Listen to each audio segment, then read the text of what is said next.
Joining me now, Democrat Khanna from California. Sir, good morning, and thanks for coming back to our program here. I got a bunch of questions myself. I'm sure you do. What's top of mind right now for you? Well, Bill, the first thing is we need to celebrate our military. We decided to take that balloon down at the time of our own choosing. We could have done it at any time. The military advised including that it should Alaska. be done.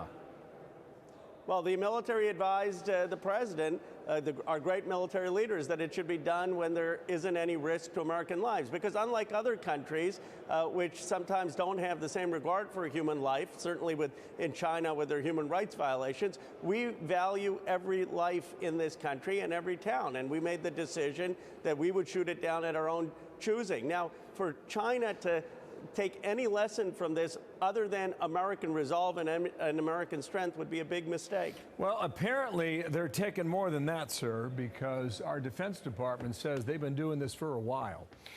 Mark Green is a colleague of yours from the state of Tennessee. He was with us last hour.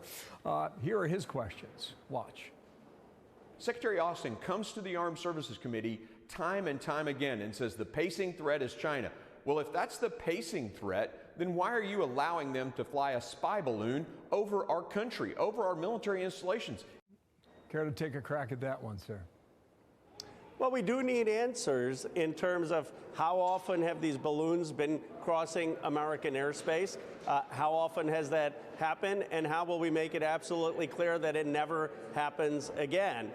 And I think there should be a clear message to China that those balloons in the future will be shot down before they get anywhere close to American airspace. Yeah, our defense budget is at $850 billion. And as the Wall Street Journal asked today, with all that money, can't you detect a Chinese airship? There's another fair question, don't you think?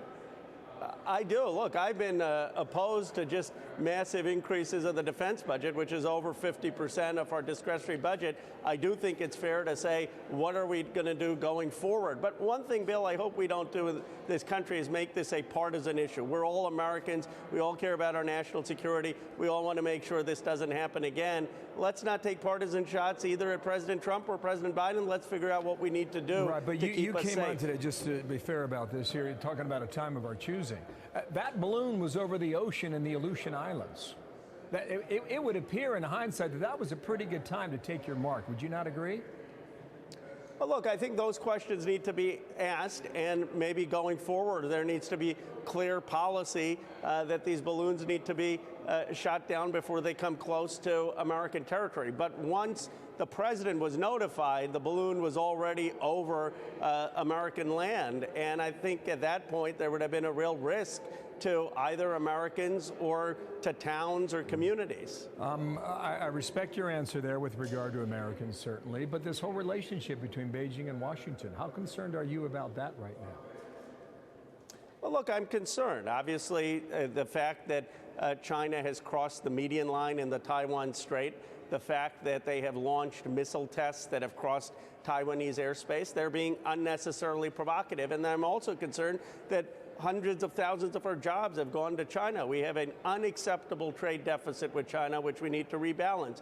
But that doesn't mean that we don't engage in tough diplomacy, even at the height of the Cold War with the Soviet Union, President Reagan and others engaged. So we need to be tough, but we also need to engage. Yeah, last point here. I think a lot of people are feeling exactly what you're trying to describe there, that it's a different world within 1 week's time. Should the president direct this head on tonight? Should he direct what? I'm sorry, it's loud here. Should the president address that head on tonight?